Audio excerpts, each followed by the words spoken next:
घटना चक्र में आपका बहुत बहुत स्वागत है। सबसे पहले आज का एजेंडा।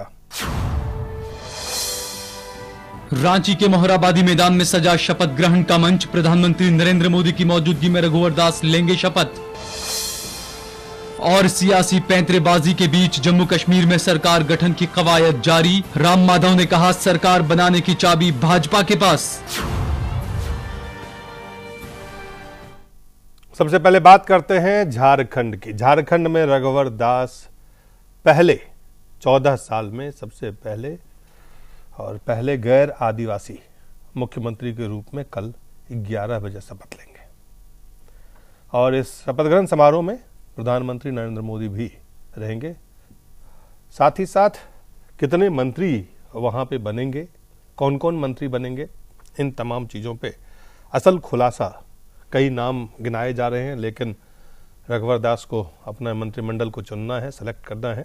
साथ ही साथ तमाम पार्टी के जो अलग अलग नेता हैं उनको भी साथ लेके चलना है। तो चुनौती तो कठिन है और रघुवर दास जी इस चुनौती पे खड़े उतर पाएंगे।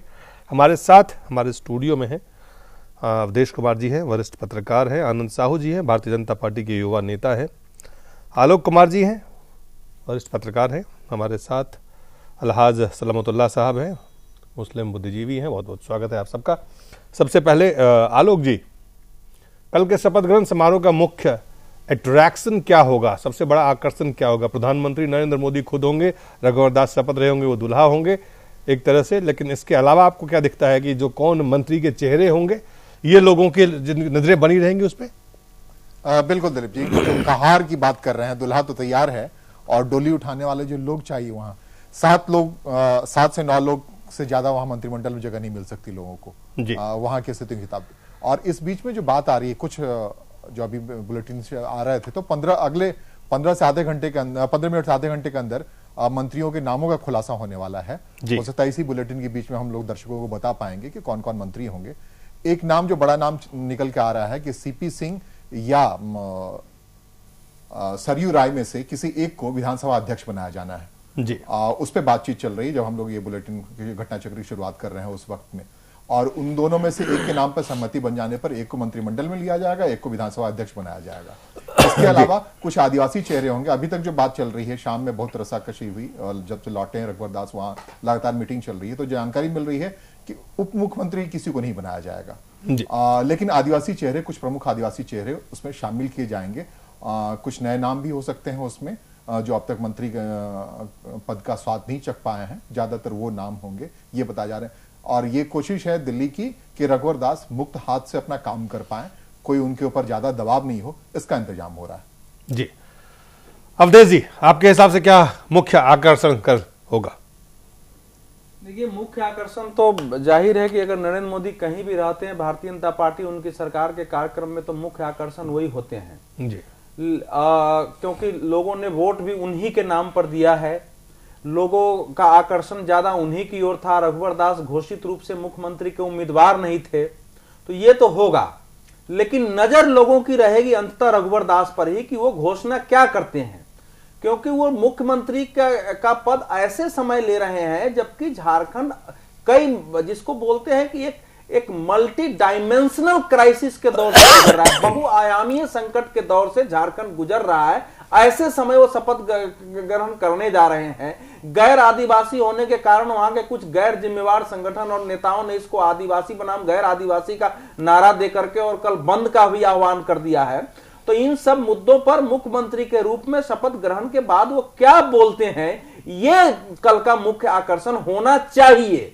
क्या होगा वो एक अलग विषय, लेकिन होना तो यही चाहिए, क्योंकि वो झारखंड का शपथ ग्रहण समारोह है, भारत का शपथ ग्रहण समारोह नहीं है। जहां तक आलोक जी बता रहे तो निश्चित रूप से एक संतुलन बनाने की कोशिश होगी कि गैर आदिवासी मुख्यमंत्री है, तो ये नहीं कि आदिवासी लोग मंत्रिमंडल में नहीं रहे, बेहतर पोजीशन में कुछ बेहतर आदिवासी नेता जीत करके भी आए हैं, जिनके काम का, जिनकी ईमानदारी के, जिनकी पारदर्शिता का, जनता के बीच जिनकी लोकप्रियता का पैमाना और मापदंड पहले से स्थापित है, तो उन सबको लेके वो आगे बढ़ेंगे। इसलिए जो आकर्षण होना है वो कल रघुवर दास आकर्षण होंगे, उनकी टीम आकर्षण होंगी, और मंत्रिमंडल बनने के बाद वो क्या घोषणाएं करते हैं, ये सबसे महत्वपूर्ण होगा। आनंद साहू जी।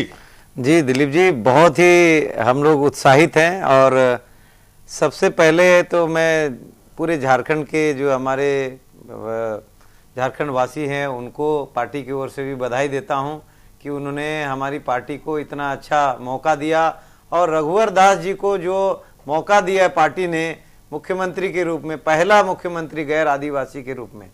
तो मैं एक चीज़ जरूर कहूँगा, आज भी मैं उनसे मिला था तो उन्होंने एक ही चीज़ कहा कि जो अटल जी का जो सपना था कि झारखंड को सबसे विकसित राज्यों के ऊपर अव्वल में लाने का, और माननीय प्रधानमंत्री श्री नरेंद्र मोदी जी का जो विकास का रथ है उसको मैं निश्चित रूप से आगे लेके जाऊंगा, और वहां के जो 92% असंगठित मजदूर हैं उन सबको कहीं भी कोई एक्सप्लॉइट नहीं कर सके, उसका भी मैं उचित व्यवस्था करूंगा। क्योंकि वो यही चीज कह रहे थे कि एक मजदूर, एक कामगार व्यक्ति को पार्टी ने इतनी बड़ी दायित्व दी, इतना बड़ा सम्मान दिया, वो इसी बात को लेकर के भावुक हो रहे थे और बार बार यही कह रहे थे कि मैं इसको निश्चित रूप से अच्छे तरह से निभा के दूंगा और झारखंड का गौरव को कभी झुकने नहीं दूंगा। निश्चित रूप से मुझे लगता है उनका जो ये भावना है वो सही मायने में जनता को कुछ ना कुछ अच्छे आयाम में उनको जो देने का है, जैसे शिक्षा के क्षेत्र में, चाहे रोजगार के क्षेत्र में, चाहे उद्योग के क्षेत्र में। मुझे लगता है जब माननीय रघुवर दास जी उप मुख्यमंत्री थे तब भी उन्होंने एक अच्छा काम करने का प्रयास किया था, चाहे वो सॉलिड बेस्ड जो मैनेजमेंट है उसको लेकर के, चाहे अर्बन डेवलपमेंट मिनिस्टर थे जब वो, तो इस प्रकार से अर्बन एरिया में भी जो किस प्रकार से काम हो अच्छा, क्योंकि पानी का भी आज भी अर्बन एरिया में बहुत दिक्कत है झारखंड के तमाम आप ये कह रहे हैं कि कई चुनौतियां हैं, तो उस समय भी उन्होंने अच्छा एक इनिशिएटिव लिया था। मुझे लगता है बहुत अच्छा काम करेंगे और झारखंड के लिए गौरव का विषय है, भाजपा के लिए भी है। चलिए, आप कह रहे हैं और इस बात को अब मैं एक बात और जोड़ना चाहता था दिलीप जी, कि जिस प्रकार से आदिवासी नेता वहां जो समुदाय वर्ग के हैं उनके अंदर में जो इस प्रकार की भावना जो लोग उसको भड़का रहे हैं, मैं उनसे भी कहना चाहता हूं कि जो आदिवासी नेता आपके हितैषी बन रहे थे या जो आपके हित के रक्षा के लिए आज बड़े बड़े पदों में पहुंच चुके थे, उन्होंने आपके लिए क्या किया, चाहे वो कोई भी लीडर रहा हो। आज एक बार आप माननीय रघुवर दास जी को जब देखेंगे, और एक करप्शन फ्री व्यक्तित्व है ये, और माननीय प्रधानमंत्री श्री नरेंद्र मोदी जी निश्चित रूप से यही कारण होगा कि उनको एक मौका दिया गया है कि ये अच्छा काम करके जो गुड गवर्नेंस का है, सुशासन का है। और एक देखिए, एक संयोग है कि श्रद्धेय अटल बिहारी वाजपेयी जी के जन्म दिवस के ठीक उसी समय अंतर में ये विषय जो है उनका तय हुआ, मुख्यमंत्री जो है श्री रघुवर दास जी होंगे। और ये कहीं ना कहीं जब पूरा देश में भारतीय जनता पार्टी और पूरा केंद्र की सरकार अटल जी के जन्म दिवस को सुशासन दिवस के रूप में मना रही, उस समय इनका नाम जो है आया है। निश्चित रूप से झारखंड में सुशासन देखने को मिलेगा, वो पहले से तय था, मेड इन दिल्ली। सबसे पहले आपको हम दिखाते हैं कि रघुवर दास जी की एक छोटी सी ये प्रोफाइल है जिसको हम आपको दिखाते हैं।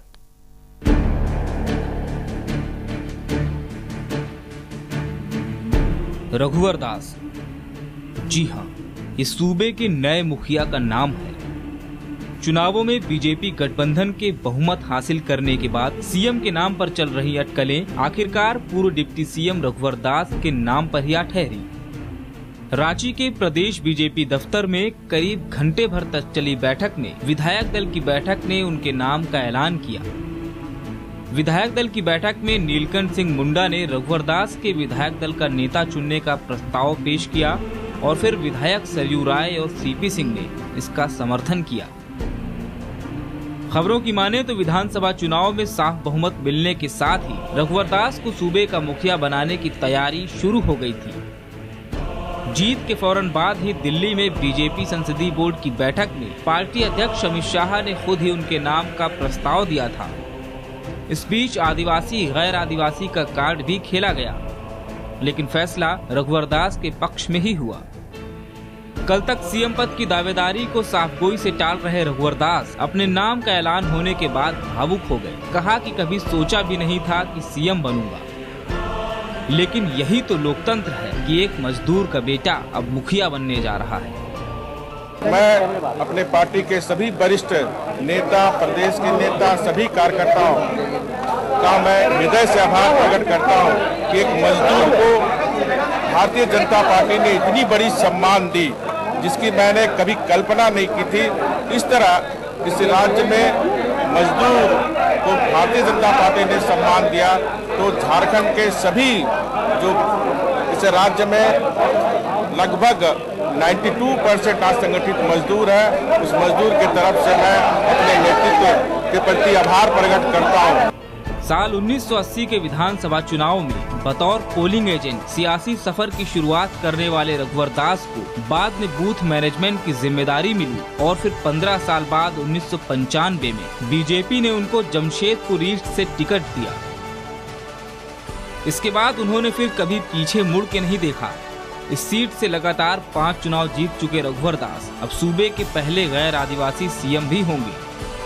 अपने घर का लाल सीएम बना तो जश्न जमशेदपुर ने भी मनाया। कार्यकर्ताओं ने मिठाई बांटी तो लोग भी अपने विधायक के सीएम बनने पर फूले न समाये। जमशेदपुर रघुवर दास की कर्मभूमि जो है, रघुवर दास यहाँ की हरिजन बस्ती में पले बढ़े। बाद में टाटा स्टील में नौकरी करने के दौरान रघुवर दास टाटा स्टील के कंपनी क्वार्टर में रहने लगे। उनके छोटे भाई आज भी उस बस्ती में परिवार समेत रहते हैं जहाँ कभी रघुवर अपने माता पिता के साथ रहा करते थे। 6 भाई बहनों के बीच चौथे नंबर के रघुवर भाइयों में सबसे बड़े और बहनों में सबसे छोटे हैं। एक भाई टाटा स्टील में मजदूर हैं तो छोटे भाई श्रम और नियोजन विभाग में कर्मचारी हैं। रघुवर दास आज भले ही सीएम हो, लेकिन उनकी ये सियासत इतनी आसान भी नहीं रही। वो लोकनायक जेपी के आंदोलन में शरीक भी हुए और इमरजेंसी में जेल भी गए। लेकिन यही तो लोकतंत्र है जनाब, जहां एक मजदूर का बेटा एक पोलिंग एजेंट सूबे के मुखिया बनने का ख्वाब देख सकता है और पूरा भी कर सकता है। रांची से विकास सिन्हा, जमशेदपुर से गोविंद पाठक के साथ संभ्रांत मिश्रा, जैम टीवी। ये है सफरनामा था रघुवर दास जी का, जिसको हम दिखा रहे थे। इससे पहले बाबूलाल मरांडी, अर्जुन मुंडा, शिबू सोरेन, मधु कौड़ा और हेमंत सोरेन 5 व्यक्ति झारखंड के 14 साल में मुख्यमंत्री बन चुके हैं और ये छठे व्यक्ति के रूप में हैं। कल नरेंद्र मोदी और राष्ट्रीय अध्यक्ष भाजपा के अमित शाह, केंद्रीय मंत्री राधा मोहन सिंह, लोक जनशक्ति पार्टी के नेता रामविलास पासवान, बिहार के पूर्व उप मुख्यमंत्री सुशील कुमार मोदी समेत कई राज्यों के मुख्यमंत्री और केंद्रीय मंत्री शपथ ग्रहण समारोह में भाग लेंगे। और प्रधानमंत्री चूंकि पहुंच रहे हैं इसलिए सुरक्षा का चाक चौबंद व्यवस्था भी वहां पे की गई है। और इससे पहले कि हम और भी बातों पर चर्चा करें, आला साहब, कुल मिलाकर के झारखंड के लिए नए अनुभव के दौर की शुरुआत है ये? जी हाँ, मैं आपको वहाँ ले चलूँ जब बिहार से झारखंड अलग हुआ था तो बिहार बिल्कुल आइसोलेट हो गया और झारखंड जो क्रीम इंडस्ट्री और डेवलपमेंट वो सब उधर चला गया। मेरे भाई अभी बीजेपी से कह रहे थे कि वो अब बहुत ज़्यादा डेवलपमेंट की बात होगी। बहुत खुशी की बात है कि डेवलपमेंट होना चाहिए, लेकिन जब ये यूनाइटेड था तब बिहार पिछड़ा रहा और डेवलपमेंट उधर ही होता रहा। अब इस डेवलपमेंट को नए मुख्यमंत्री आगे बढ़ाएं। सबसे बड़ी चीज़ डेवलपमेंट के अलावा वहाँ जो नक्सली और वो है उसको भी उनको देखना है, उस चीज़ को हैंडल करने की ज़रूरत है। डेवलपमेंट तो चले ही चलेगा और मैं ये नहीं चला वहां पे 14 साल डेवलपमेंट चला नहीं वहां पे। वो तो देखिए वो सरकार के ऊपर है ना। अब ये एक सरकार आई है, अनुभव की शुरुआत आपको सरकार आई है, सरकार अपनी क्षमता पे आई है, अपनी मेजोरिटी पे आई है और मुझे अफसोस है कि अब अभी सरकार बनी भी नहीं और आदिवासी नॉन आदिवासी शुरू कर दिया गया। इस बात का बहुत अफसोस है कि जब किसी भी पार्टी ने जिन कैंडिडेट्स को टिकट दिया वो आदिवासी नॉन आदिवासी बेस पे नहीं दिया, उनको विधायक का टिकट दिया। विधायक जिसके ज्यादा जीत के आए वो बधाई पात्र हैं और उन विधायकों ने उनको नेता बनाया है, उसमें आदिवासी भी हैं और भी हैं। इस स्टेज पे आदिवासी का क्वेश्चन उठाना ये प्रदेश के हित में नहीं। चलिए एक छोटा सा ब्रेक लेते हैं, ब्रेक के बाद जल्द वापस लौटते हैं।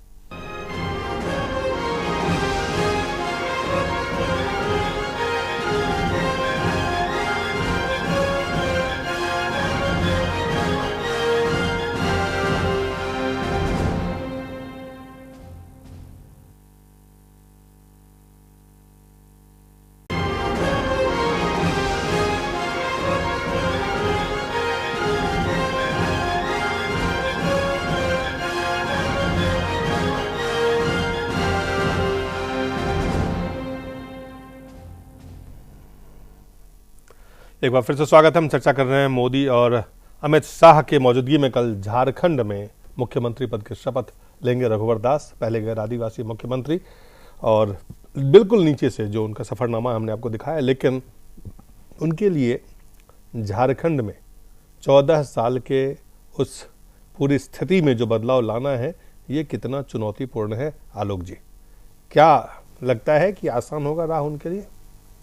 ये आपने सवाल पूछा, वाकई रघुवर दास भी जानना चाह रहे होंगे। एक सबसे बड़ी जो समस्या है वहाँ दिलीप जी, वो वहाँ 2 एक्ट काम करता है। एक एसपी टेंडेंसी एक्ट जमीन को लेकर के, एक छोटा नागपुर टेंडेंसी एक्ट। दोनों एक्ट कानून बना हुआ है अंग्रेजों के जमाने से, और ये मान के बना है कि बिहार के विकास के साथ साथ उसमें कैसे इन दोनों इलाकों को छेड़छाड़ न किया जाए। तो ये दोनों एक्ट जो है जमीन का, वो ये मान के चला गया था कि आदिवासी इलाके की जमीन की खरीद फरोख्त नहीं होगी, सीमित रहेगा, और बिहार के इलाके में विस्तार होता रहेगा। तो उसमें छेड़छाड़ 14 साल से भी नहीं हो पाया है। यही वजह है कि झारखंड बनने से पहले उस इलाके में, बिहार के उस इलाके में 28 इंडस्ट्रियल जोन थे। उस 28 इंडस्ट्रियल जोन में से बीते 14 साल से एक भी इजाफा नहीं हो पाया है। वही 28 इंडस्ट्रियल जोन ही रह गए। कोई भी मुख्यमंत्री इस जो एक्ट है पुराना, जो संसद से पारित हुआ है, बना हुआ, वहीं से रेक्टिफिकेशन होगा।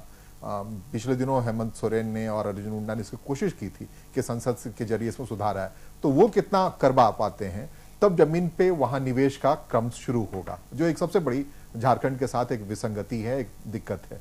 इसके अलावा मैं एक बात बताऊं दिलीप जी, आप जो पूछ रहे थे या अभी हम लोग दर्शक देख रहे थे कि रघुवर दास के बारे में, तो मैं जो रघुवर दास के बनने की प्रक्रिया को देखता हूं कि पूरा समय चक्र वापस घूम के लौट के चला आया है। 77 में वो शख्स जेपी मूवमेंट में जेल में थे, गया जेल में थे, और उसी समय एक एक्सपोजर मिला था, केंद्रीय नेता तमाम थे, संघ के लोग थे।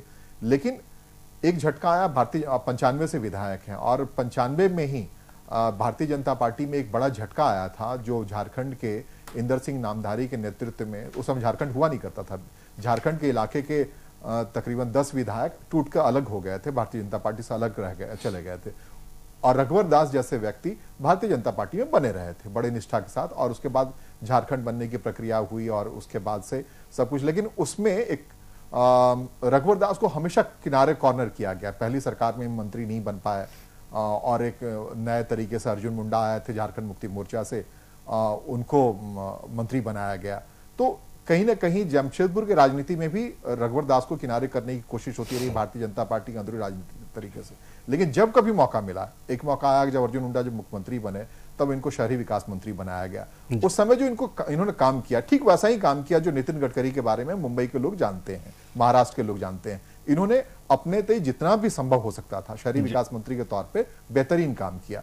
उसी का नतीजा था कि इनको प्रदेश अध्यक्ष बनाया गया, 2 दफे प्रदेश अध्यक्ष बनाया गया, और दोनों दफे भारतीय जनता पार्टी इस चुनाव में जा रही थी। और जब शिबू सोरेन की सरकार बनी, भारतीय जनता पार्टी ने शिबू सोरेन को मुख्यमंत्री बनाने का फैसला किया था, उनके नेतृत्व में सरकार बनाने का फैसला किया था, उसमें पहली बार उप मुख्यमंत्री बने थे, और उस उप मुख्यमंत्री का भी कार्यकाल इतना स्ट्रांग था। वो ये तो रघुवर दास जी के बारे में जो है, रघुवर दास जी के बारे में। लेकिन यहाँ जो चुनौती नहीं, इसमें एक आलोक जी ये भूल रहे हैं उस समय कि देखिए रघुवर दास जो है जमशेदपुर तक के सीमित नेता थे। 95 में गोविंदाचार्य ने दीनानाथ पांडे का टिकट काट के, और चूंकि हम लोग उस समय घटनाओं से जुड़े थे, इनको टिकट दिया था। छात्र आंदोलन गोविंदाचार्य की ही खोज ये भी थी, और गोविंदाचार्य के ही खोज जो है बाबूलाल मरांडी भी थे। लेकिन बाबूलाल मरांडी इनको इग्नोर करते रहे, ये मैं कहने की ना वो इसका कारण कि भाई वो दोनों उनके करीबी में थे, तो हम आगे रहे करते रहे। मेरा सवाल थोड़ा दूसरा है। झारखंड सरकार में उसमें मंत्री तो बने थे ना, श्रम नियोजन प्रशिक्षण मंत्री थे, 2000 राज्य मंत्री था। हाँ, वो बनाए गए थे, इसमें नहीं है, वो बनाए गए थे। मेरा कहना यह है कि इस समय जो बीजेपी का घोषणा पत्र है दिलीप जी, उस घोषणा पत्र को आप ध्यान से देखिए, तो उसमें जो बात कही गई है कि हेमंत सोरेन सरकार के सारे निर्णयों की समीक्षा होगी। पहले बात तो यह है कि समीक्षा करते हैं कि नहीं। दूसरा, जो भ्रष्टाचार के आरोप है उनकी जांच होगी, और उसके लिए विशेष न्यायालय बनाए जाएंगे। अब ये देखना है कि ये करते हैं कि नहीं करते हैं। तीसरा यह था कि जो तबादला उद्योग है वहां जो बना हुआ है, उस पर जो है रोक लगाई जाएगी। तबादला उद्योग पर सभी को मिलेगा स्वास्थ्य का अधिकार, कृषि विकास आयोग का गठन होगा। ऐसे मेरा थोड़ा हट के इशू है, इसको पूरा करने अब ये जो है एक नेतृत्व के अवधेश जी, आलोक जी, दोनों लोगों से मेरा देखिए, वहां पे 26% पॉपुलेशन ट्राइबल पॉपुलेशन है। बताया जा रहा है कि अभी जो बिहार में स्थिति थी, जब बिहार से भी उससे बदतर स्थिति वहां की है। 23 से इनका वो किया जा रहा है कि जो यहाँ पे ह्यूमन इंडेक्स जो है उसमें, तो इस तरह की जो चुनौती, नक्सल वायलेंस अलग है। एक बात और बताऊं, बुलेटिन पढ़ने से पहले रांची से एक दोस्त से हमारी बात हो रही थी, पत्रकार मित्र थे, उन्होंने एक बात बताई कि अगर 81 सीट ले लें, 81 उम्मीदवार ले लें और 81 उनके विरोध में खड़े, कुल 200 भारतीय झारखंड के राजनेताओं को ले लें, तो उनमें से 10% लोग ही होंगे जो 50 करोड़ कमाया होगा 14 साल में जी, 10%। और लेकिन उल्टे आप अगर 200 ब्यूरोक्रेट ले लें जो विभिन्न प्रमुख पदों पे थे, उसमें से सिर्फ 10% ही ऐसा होगा जिसने 50 करोड़ रुपए नहीं बनाए होंगे। तो झारखंड की जो सबसे बड़ी विसंगति और सबसे बड़ी समस्या है कि ब्यूरोक्रेट्स हमेशा से बेलगाम रहा है और भ्रष्टाचार एकदम सिस्टम का अंग बन चुका है। उस ब्यूरोक्रेसी पे लगाम कसना, और उस ब्यूरोक्रेसी पे कैसे लगाम कस पाते हैं, और लगाम कस अब तक इसलिए नहीं कसा जाता रहा था कि आपको अल्टीमेटली डिलीवर भी करना है और सीमित ब्यूरोक्रेट्स के बीच से डिलीवर करना है, तो वो कैसे कर पाएंगे, ये मुझे यहां बैठ के रघुवर दास जी के लिए सबसे बड़ी चुनौती लग रही है। सबसे बड़ी चुनौती लग रही है कि जिसके माध्यम से आपको काम करना है, जो वो फ्रेम है, उस फ्रेम को कैसे, ये कोई ऐसा है ना कि ये तो ब्यूरोक्रेट्स जो है, कोई भी नौकरशाह जो है, अगर एक संकल्पवान, और अभी तक झारखंड का जो दुर्भाग्य रहा है कि अभी तक राज्य के प्रति पूर्ण समर्पित जैसा होना चाहिए, पूर्ण समर्पित, निष्ठावान, ईमानदार, ज्ञानवान, संकल्पवान नेतृत्व सूझबूझ वाला झारखंड को नहीं मिला। बाबूलाल मरांडी में ईमानदारी जरूर थी, लेकिन उसके बाद जो उन्होंने कई ऐसे मुद्दे उठाए जो झारखंड में विष का काम किया था। तो अब निर्भर ये करता है कि अगर वो लीडरशिप में वो क्वालिटी है तो फिर कोई ब्यूरोक्रेट उसके बाहर नहीं जा सकता है, पहली बात तो है। दूसरा यह है कि हाल के वर्षों में, मतलब पिछले 2 सालों में वहां भ्रष्टाचार के विरुद्ध जो कार्रवाई हुई है उसमें करीब 300 के आसपास अधिकारी और कर्मचारी, 320-22 जेल में गए हैं, तो वो एक असर वहां है। लेकिन जो आप कह रहे हैं, देखिए झारखंड में अभी भी 3.25 करोड़ की आबादी में करीब आधी के आसपास जो आबादी है वो गरीबी रेखा के नीचे है। पूरे देश में, माने झारखंड एक खनिज संपदा और उद्योग संपन्न होते हुए भी पूरे देश के जीडीपी में उसका योगदान 1.2% है। 40% इंडिया का मिनरल रिसोर्सेज वही है। अच्छा, जो रघुराम राजन समिति ने जो राज्यों की लिस्ट बनाई थी, उसमें अल्प विकसित राज्यों में जो सबसे मतलब नीचे से जो 5वें राज्य, ऊपर से 5वें राज्य में झारखंड को स्थान दिया था। तो जाहिर है कि इन 14 वर्षों में झारखंड जिन सपनों को बन के पैदा हुआ था, वो सपने पूरे नहीं हुए हैं। अब मेरे पास आंकड़े हैं कि 14 वर्षों में राज्य में 18,752 तो हत्याएं हो गई हैं, 9,588 महिलाओं के साथ बलात्कार की घटना हुई, नक्सली हमले में केवल 1500 लोग जनता मारे गए हैं, इसमें पुलिसकर्मी नक्सली शामिल नहीं है। झारखंड के 24 जिलों में से 21 में 21 नक्सल प्रभावित हैं। एक और आंकड़े हैं जो मैं आप सबसे शेयर करना चाहता हूं कि छत्तीसगढ़ और झारखंड में ट्राइबल पॉपुलेशन है वहां पे, दोनों पे, और जो अगर दोनों को कंपेयर करें, डिस्पाइट द फैक्ट जो स्थिर सरकार की बात कही गई है, जी छत्तीसगढ़ में स्थिर सरकार है, लेकिन आदिवासियों की स्थिति में वहां भी बहुत सुधार नहीं हुआ है। दोनों जगह पे आनंद और तो नक्सलवाद पर कोई, माओवाद पर कोई। यहाँ पे क्या वाकई जो चुनौतियां हैं जिस तरह से सामने दिख रही, चलिए ब्यूरोक्रेसी पे लगाम कसना एक बात है, जो आदिवासी की जो स्थिति है, जो गरीबों की स्थिति है, जो वहां पे स्थिति है, जो नक्सल की स्थिति है, छत्तीसगढ़ में स्थिर सरकार 15 सालों से आपके पास है, लेकिन वहां चीजें आदिवासी और नक्सल के हिसाब से अगर देखें तो बहुत बदलाव नहीं हुआ। बदलाव नहीं है। नहीं, मैं इसमें थोड़ा सा आपसे सहमत नहीं हूं जी, क्योंकि आप देखेंगे अगर आप थोड़ा सा गुमला से आगे जसपुर की तरफ आप जाएंगे तो आदिवासी क्षेत्र शुरू हो जाता है जी, और वो भी क्षेत्र उतना ही अफेक्टेड है नक्सलवादियों से जितना झारखंड के कई जिले अफेक्टेड हैं। लेकिन उसके बाद भी आज देखिए, आप शायद आपने ध्यान नहीं दिया होगा, रमन सिंह जी ने एक चीज लाया वहां पर कि जो भी ये पीडीएस सिस्टम है उसको इतना बढ़िया नीचे इंप्लीमेंट किया, जिससे जो हमारे जंगल के किनारे भी जो खेतियर हैं, जो ट्राइबल आदिवासी जो अपना खेती उगाता है, उसका सही मूल्य उसको मिल रहा है। और उसके कारण से, और उसी के साथ साथ सिंचाई में भी सुधार हुआ है, झारखंड से बहुत बेहतरी हुआ है। क्योंकि आप देखिए जिस तरह से मध्य प्रदेश में सिंचाई में बहुत जबरदस्त सुधार हुआ, उसी अनुपात में थोड़ी सुधार, मैं इस मध्य प्रदेश का अगर कंपेयर करूं तो 25% उसमें सुधार हुआ। जैसा कि मध्य प्रदेश में आप देख रहे हैं, पंजाब के खेतिहर जा करके मध्य प्रदेश में अपना खेत बेच करके पंजाब से सस्ते जमीन लेकर के वहां 3 फसल उगाने का काम कर रहे हैं। और आज सबसे ज्यादा गेहूं का अगर आप देखेंगे प्रोडक्शन अगर देखेंगे तो मध्य प्रदेश शुरू कर लिया है। आते हैं झारखंड पे, आते हैं। इसीलिए मैं इधर वापस आ रहा हूँ, एक मिनट आलोक जी, मैं वापस आ रहा हूँ। मैं ये कह रहा हूँ, कहने का मतलब ये है कि छत्तीसगढ़ में अनुपातन झारखंड के बेहतरी हुई है।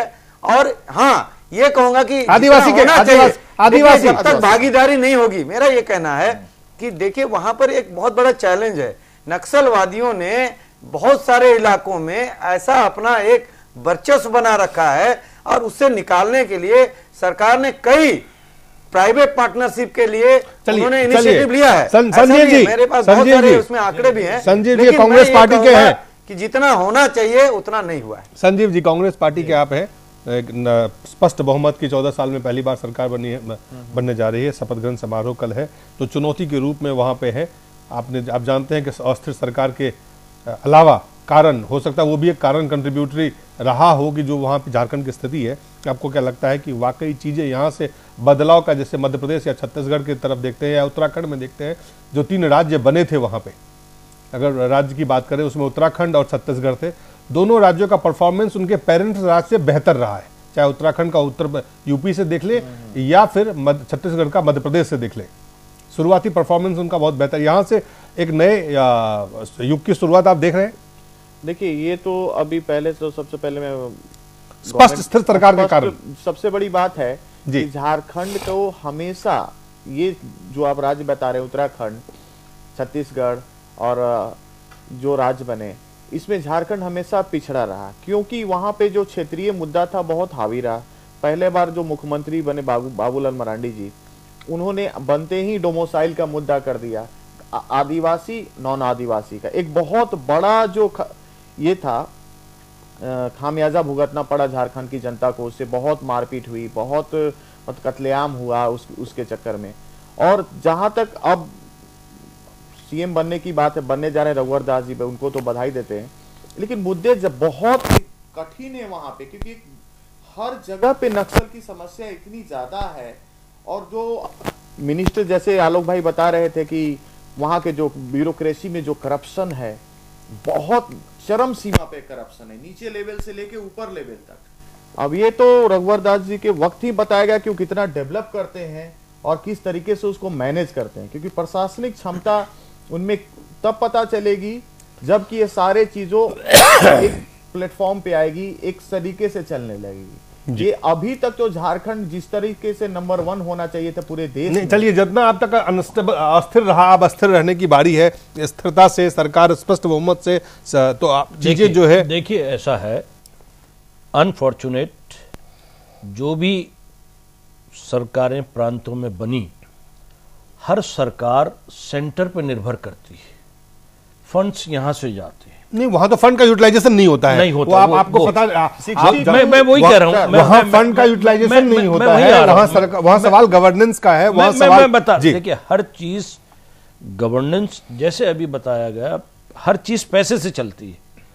आपने अभी हमारे साथियों ने ये बात बताई कि वहां पे ब्यूरोक्रेसी में सबसे ज्यादा करप्शन है, मतलब लगाम लगाने के लिए नेतृत्व का होना जरूरी है। अब देखिए क्या है, ब्यूरोक्रेसी जो कैडर है झारखंड या बिहार, वो it's a pack of cards, उसी में उनको करना है। या अब एक एडवांटेज रघुवर दास जी को यह पहुंचता है कि सेंटर में उनकी सरकार है, एक स्ट्रांग प्रधानमंत्री हैं, एक स्ट्रांग सरकार यहां पे है, वहीं पे झारखंड में पूरी मेजॉरिटी की सरकार है, तो उनको वो दिक्कतें, वो अड़चने नहीं आनी चाहिए जिससे कि प्रदेश का विकास रुक जाए या प्रदेश के विकास में जो आड़े आए। लास्ट वर्ड कंक्लूड की जहां तक विकास की सवाल है, संजीव जी हमें कंक्लूड करना है, विकास में बहुत सारी चीजें। जी, मैं एक सेकंड, मैं सॉरी इंटरप्ट कर रहा हूं आपको, कि जहां तक प्रदेश की सरकार की सवाल है, वहां पे आज तक किसी भी डिपार्टमेंट को देखेंगे 40%, 20%, 25% फंड ही यूटिलाइज हुआ है। पैसे की झारखंड में कभी कोई कमी नहीं रही है। लेकिन जहां तक, ठीक है, पॉइंट वेल मेड सर। नहीं, आप इसको भी, आप संजय जी, आप इसको भी इग्नोर नहीं कर सकते कि जहां सरकारें अलग अलग हैं उनके साथ सौतेला व्यवहार भी होता है, इसको भी इग्नोर नहीं कर सकते आप। फैक्ट मैं रखना चाहूंगा दर्शकों के सामने, जब झारखंड बना था तब बिहार के जिन 24 जिलों को बना के झारखंड बना था, उसमें से महज 4 जिलों में नक्सल प्रभावित जिले थे। आज की तारीख में 22 जिलों में नक्सल का प्रभाव है जी। तो ये एक सिस्टम है, 24 में से 22 जिले नक्सल प्रभावित जिले, वही बात कही। और ये 4 से बढ़ करके कैसे इतना बढ़ गया, जबकि ये बात की जा रही थी कि नक्सलवाद का उदय इसलिए हुआ था कि इस इलाके की बिहार के शासन से उपेक्षा हो रही थी। और 2.5 साल तक, मैं बताऊं 2.5 साल तक ये 4 से बढ़ करके 5 या 7 पहुंचा था। और अब अचानक से उसके बाद से जब अस्थिर सरकार का सिलसिला शुरू हुआ, ये बढ़ता बढ़ता झारखंड के 22 जिलों को अपने आगोश में ले लिया। असल चुनौती ये है, दिलीप जी आप बता रहे थे ना, कि सरकार को उठ करके उन प्रभावित इलाकों में जाना चाहिए, उन लोगों के बीच में जाना चाहिए, उनको एहसास कराना चाहिए जो काम 2.5 साल के शासन के बाद से वहां तो 67 थाने ऐसे हैं जहां नियमित गश्त तक आप नहीं कर सकते हैं, जो हालात है। लेकिन मैं एक लाइन में इसका कंक्लूड कर लूंगा। देखिए, रघुवर दास समाज के निचले तबके से आते हैं, उनको उनका कष्ट पता है, हरिजन स्कूल में उन्होंने पढ़ा है। झारखंड में जल, जंगल, जमीन और जानवर को जन से जोड़ने का मुद्दा सबसे बड़ा है। इसी में नक्सलवाद का निदान है, इसी में भ्रष्टाचार का निदान है, और इसी में राज्य में स्वस्थ लोकतंत्र और विकास का सूत्र भी निहित है। तो मुझे ये लगता है कि अगर वो स्वप्नदर्शी नेता की तरह दिखाएंगे तो एक यशस्वी मुख्यमंत्री साबित होंगे, और हम सबकी शुभकामनाएं उनके साथ भी है और झारखंड प्रदेश के साथ भी। चलिए, बहुत बहुत धन्यवाद। एक छोटा सा ब्रेक लेते हैं, ब्रेक के बाद चलते वापस लौटते हैं।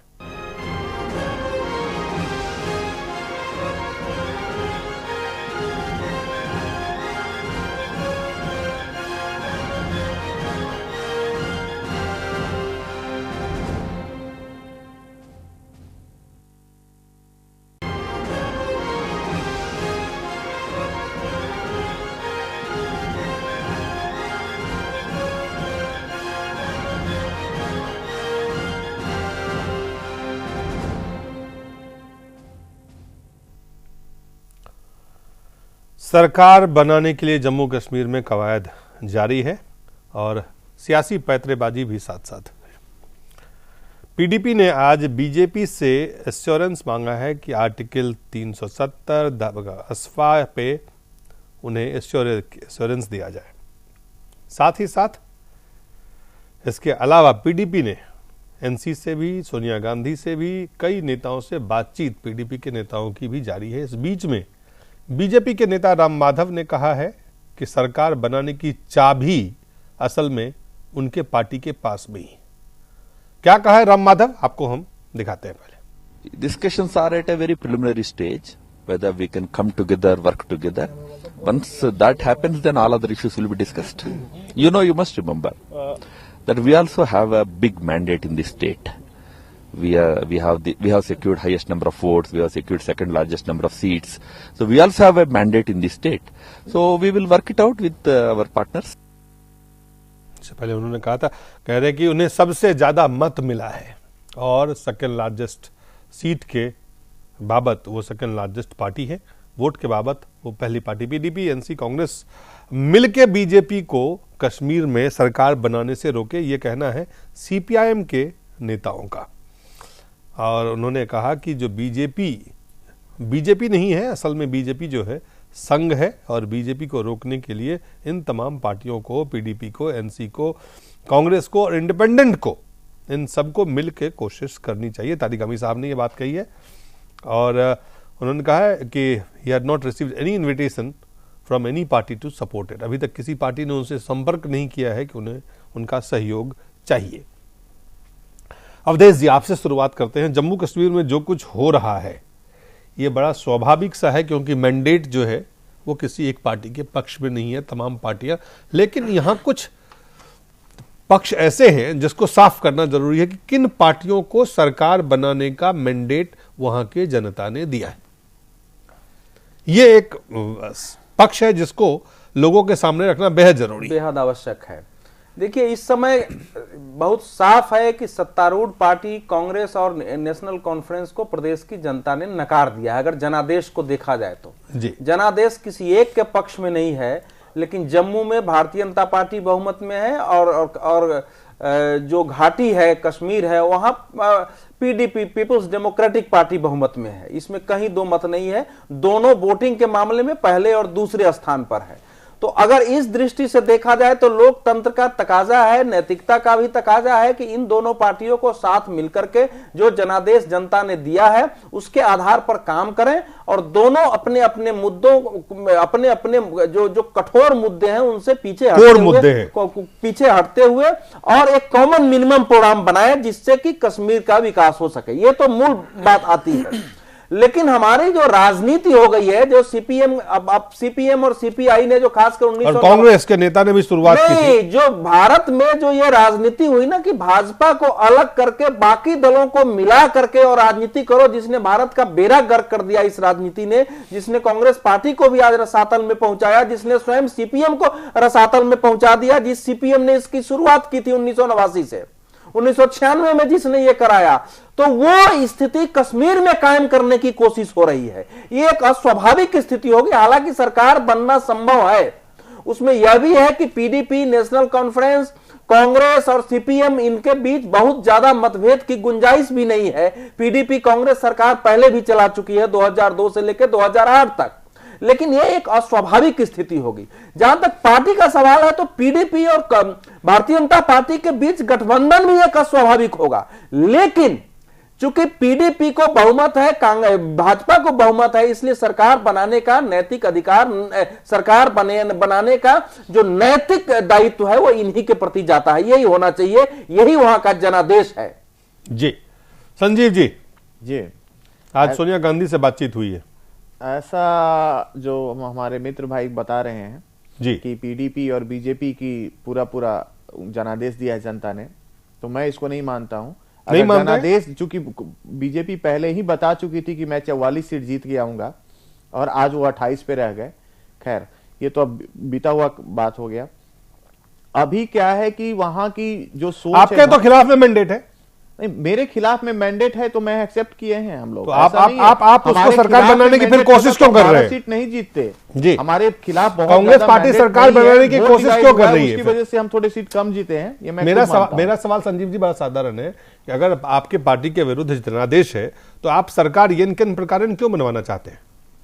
नहीं, हम लोगों से अगर कोई सपोर्ट मांगेगा तो नहीं, आपने तो बिन मांगे समर्थन दिया, बिना शर्त समर्थन दिया है। लेकिन पहले बार आजाद साहब का बयान पहली बार आया है कि कांग्रेस जो है चाहेगी कि भाजपा सरकार बने, कि वो बीजेपी के साथ जाएगी कि कांग्रेस के साथ। वो तो पीडीपी को निर्णय करना है, लेकिन आपने बिना शर्त समर्थन डिसाइड करना पड़ेगा। क्या कांग्रेस पार्टी के कांग्रेस पार्टी में गुलाम नबी आजाद साहब ने चुनाव परिणाम के बाद ही घोषणा की कि सही बात है, सरकार बनाने के लिए भाजपा को बाहर रखना जरूरी है। अभी जो राजनीति की दृष्टि से कांग्रेस की राजनीति हो सकती है, लेकिन जनादेश देश की दृष्टि से एक ये अनैतिक बात है। अनैतिक बात कैसे हो सकती है? अगर कोई लोकतंत्र, तो ये नैतिक बात है कि आपको जनता ने ठुकरा दिया, आपको नेशनल कॉन्फ्रेंस को जनता ने ठुकरा दिया और आप उस जनादेश को नकार करके और फिर वही कश्मीर में करने जा रहे हैं। जीते हैं। नहीं तो आपको क्या जनादेश है सरकार बनाने का? हमारे जनादेश क्यों नहीं है? आपको वोट इसलिए मिला है, आपको इसलिए मतदान मिला और रणनीतिक मतदान घाटी में हुआ कि भाजपा के कैंडिडेट को हराना है तो जो जीतने वाला है उसको वोट दो, उसमें आपके कुछ कैंडिडेट जीत गए। ऐसा कुछ नहीं है। और लद्दाख में इसलिए जीता कि यूनियन टेरिटरी का मुद्दा भाजपा ने छोड़ दिया, लेकिन आप ठुकराए हुए, नकारे गए, जनता के द्वारा पराजित किए गए पार्टी है और आप जम्मू कश्मीर में फेल करने जा रहे हैं। ये राजनीति है। हार चुके हैं तो कांग्रेस अगर अपने लिए कब्र खोदने का ही तय कर चुके हैं तो हम लोग रोक नहीं सकते हैं उसको। नहीं, सरकार में से देश में आपको ठुकराया है और ऐसा करेंगे तो आगे भी आपको ठुकराए जाएंगे। चलिए एलाज साहब, कुल मिला के जो कश्मीर में सरकार बनाने की कवायद है उसमें पेच कहां फंसा हुआ आपको लग रहा है? किन पार्टियों को सरकार में ये जो पूरी तरह से कंफ्यूज करने का मैंडेट का? देखिए, सबसे बड़ी बात ये है कि जो ये मैंडेट आया है ये जम्मू कश्मीर के हित में नहीं आया है। एक वो तो वर्चुअल जम्मू कश्मीर हित में ही है वो। नहीं, वो जो हित में दिया है नहीं है। जनादेश, आपको उसको स्वीकार करना है। नहीं, वो जो आया वो तो आया वो है। तो जी। ठीक करे, सशक्त जनादेश चाहिए था जम्मू देखिए, कश्मीर को। जम्मू जो ये जन आदेश गठबंधन आया, के लिए जनादेश है? नहीं, गठबंधन का नहीं है। मैं जो कहना चाह रहा हूं आप उसको नहीं समझ रहे हैं जी। मैं जम्मू कश्मीर के हित में जनादेश नहीं मानता हूं, क्योंकि वहां डिवीजन हो गया। जम्मू में पोलराइज्ड ये रिजल्ट है। सही बात। जो ये कंट्री, जो जम्मू कश्मीर के लिए और कंट्री के हित में नहीं। नहीं, लेकिन अब जो जनादेश है उसमें मैं- सरकार मैं- बनाने मैं का आ- अधिकार मैं- किसको मैं है? आ रहा हूं। सवाल वहीं पे आते मैं आ रहा हूं, हैं, मुद्दे पे आते हैं। संजय जी मैं आ रहा हूं उस बात संजीव पे। साहब। देखिए, सबसे बड़ी चीज ये है, अगर आप रिजल्ट पे जाएं तो गवर्नर साहब को चाहिए, इसमें कोई आप इतने मनोरंजन की गुंजाइश क्यों दे रहे हैं? आप कहिए कि पीडीपी लार्जेस्ट पार्टी है, बनाइए सरकार। आप नहीं बना पा रहा है, बीजेपी बनाए सरकार। दूसरी लार्जेस्ट बीजेपी नहीं बना पा रही, उसके बाद कोई सरकार नहीं बन रही, लगाइए राष्ट्रपति शासन, खत्म बात। ये हम जो चेस और ये जो बार्गेनिंग हो रही है, ये नहीं होनी चाहिए जम्मू कश्मीर के लिए। और मैं ये समझता हूं कि पीडीपी को बहुत खुल के, उनके पास इतना एडवांटेज है कि उनकी सीटें जम्मू में भी हैं। बीजेपी को यह डिसएडवांटेज है कि उनकी सीटें सिर्फ जम्मू में, कश्मीर में नहीं है और लेह में नहीं है। वो एक बहुत ही खराब वर्डिक्ट है। अगर आज बीजेपी बनाती है तो अपने तौर पे या किसी से मिलके, तो या तो दोनों पीडीपी और वो मिल जाए, जो मुझे लगता है कि ये बिल्कुल नहीं होने वाला है। ये सिर्फ कैमरे के लिए, अखबारों के लिए बातचीतें चल रही हैं उनके अपने, क्योंकि मुफ्ती सईद सही बोल रहे हैं। मुफ्ती सईद, सुन लीजिए एक मिनट, मुफ्ती सईद का हमेशा और हमेशा सॉफ्ट कॉर्नर रहा है टेररिस्ट ऑर्गेनाइजेशनों के पीछे या उन लोगों के पीछे, सेपरेटिस्ट के पीछे, जो बीजेपी के लिए ये बिल्कुल नहीं करना चाहिए, मुल्क के हित में नहीं है। मैं नहीं समझता कि वो दोनों किसी प्लेटफॉर्म पे बैठेंगे। लेकिन अगर आप बिल्कुल एक बात मैं यहाँ कहना चाहूंगा दिलीप आनंद जी, सर जयप्रकाश जी ने डकैतों का जो है, डकैतों तक को आत्मसमर्पण करा के मुख्य आनंद साहू जी समय कम है, मेरा बहुत ही गंभीर एक मैं पार्टी की ओर से एक बात कहना चाहूंगा जी कि भारतीय जनता पार्टी ने एक बात कहा, हमारे प्रधानमंत्री जी ने भी एक बात कही बार बार कि जम्मू कश्मीर के लोगों को गुमराह किया गया है अब तक, और वहां के जो विकास है और वहां के लोगों को जो वास्तव में जो विकास की धारा जो बहेगा पूरा देश में, उस धारा में लाने का जो वचनबद्धता है भारतीय जनता पार्टी की और सरकार की, उसको हम करके देंगे। ये बात उन्होंने बार बार कही और इसी कारण से सबसे अधिक वोट भारतीय जनता पार्टी को मिली। सीटों को मत देखिए, सीट हम नंबर 2 में है, लेकिन वोट जो पूरे अपने अनुपातिक प्रणाली नहीं है कि वोट के आधार पर नहीं, मैं आनंद जी आपको यहाँ आपको मैं बता दूं, मैं यही कह रहा हूं, नहीं, एक मिनट आप जो कह रहे हैं आनंद जी आप जो आनंद जी एक बात मैं ये कह दूं, एक बात पूरी कर लेता हूं, आप पूरी बात करने दें उनको। मैं ये कह रहा हूं कि भारतीय जनता पार्टी केवल सरकार बनाने के लिए उतावला नहीं है। भारतीय जनता पार्टी चाहती है कि भाई वहां पर जो भी हमारा मतदाता है, जो भी जनता है, उनका जो वर्षों से एक तरह से शोषण होता रहा है, उसको कैसे रोका जाए, उनको मौलिक धारा में, मेन विचारधारा में, देश के हित में कैसे लाया जाए, उस पर वो चिंतन कर रहे हैं। और माननीय राम माधव जी ने एक बात कही, आप लोग शायद ध्यान नहीं दिए, कि भाई ये बहुत प्रिलिमिनरी डिस्कशन में है अभी, और इसीलिए अभी कुछ कहना मुश्किल है कि सरकार, लेकिन एक बात उन्होंने कहा कि हमारी पार्टी नहीं, लेकिन भाजपा को सरकार बनाने की क्यों आतुरता है कि हम सरकार बनाएंगे, जब आपको बहुमत नहीं है? मेरा प्रश्न है, नहीं, इसलिए कहा कि हमें एकदम से संजीव जी से नहीं, मैं पहली इनसे बार पूछ रहा हूं जम्मू कि कश्मीर में अरे भाई इतना आपको वोट सरकार आना बनाने की क्या साधारण जरूरत बात है? नहीं है। भाई साहब ने कहा कि आजादी के अलगाववादी और आजाद भारत आतंकवादियों देश के में प्रति इतने वोट- हमेशा सॉफ्ट कॉर्नर रख रहे, उसके साथ आप सरकार बना के क्या अचीव करना चाहते हैं जम्मू कश्मीर में? आनंद जी, एक बात और है, एक बात बहुत इंपॉर्टेंट, जरा सुन लीजिए मुझे अब आप जरा सुन लीजिए, मुझे सुन लीजिए आप। एक बात आप बोलिए, आप एक बड़ी इंपॉर्टेंट बात जो है, आपने अभी ये बात कही कि मोदी जी ने पूरा ये बात कही कि यहां पे इग्नोर किया गया है। जम्मू ने भी ये पूरे तौर पे अडॉप्ट नहीं की ये बात, और कश्मीर ने टोटली ये बात रिजेक्ट कर दी। रिजेक्ट की है, सही बात है। और आपको यह भी ध्यान रहना चाहिए, अभी पार्लियामेंट के इलेक्शन में आपको 31% वोट मिला था और अब आपको 25% वोट मिला है। 25% वोट मिला है। ये भी आप इसको इग्नोर नहीं कीजिए।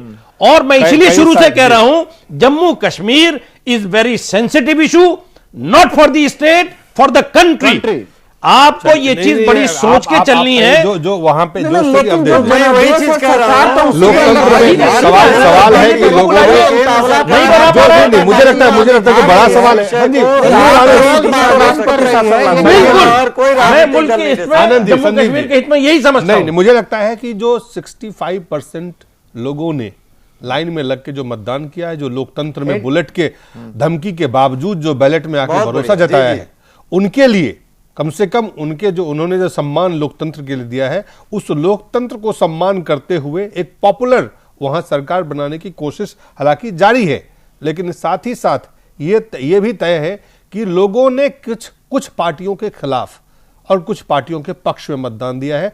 इन पार्टियों को निर्णय करना है अब कि इनको किस तरह की सरकार बनानी है कि लोगों की उम्मीदों पे, अपेक्षाओं पे और उनकी आकांक्षाओं पे वो खड़े उतर पाए। दिलीप साहब, मैं आपसे एक बात पे एग्री नहीं करता कि आपने 4 पार्टियां थी, 4 पार्टियों को वोट दिए गए हैं, परसेंटेज कुछ भी हो सकती है। ये कहना कि उनको नकार दिया, ये गलत है। जिसको पॉपुलर सेंटीमेंट, जिसको पॉपुलर वोट मिले हैं, अगर उसके खिलाफ वोट है तो वो सत्ता के खिलाफ वोट है, पार्टी है, वो एंटी, वो सत्ता के खिलाफ वोट है। जनादेश को सम्मान किया जाना जरूरी है। मैं आपसे बात, पॉलिटिकल पार्टी चाहे आप और कोई, जैसे मेरे भाई ने कहा कि वहां उनकी ज्वाइंट सरकार थी, अगर कांग्रेस ने और एनसी ने ये गलती नहीं करी होती कि मिलके लड़ते, जैसे मिलके सरकार चला रहे थे, तो इसके परिणाम कुछ और आते। परिणाम अलग होते या नहीं होते, सवाल वो नहीं है। आज सवाल है जनादेश को सम्मान करने के लिए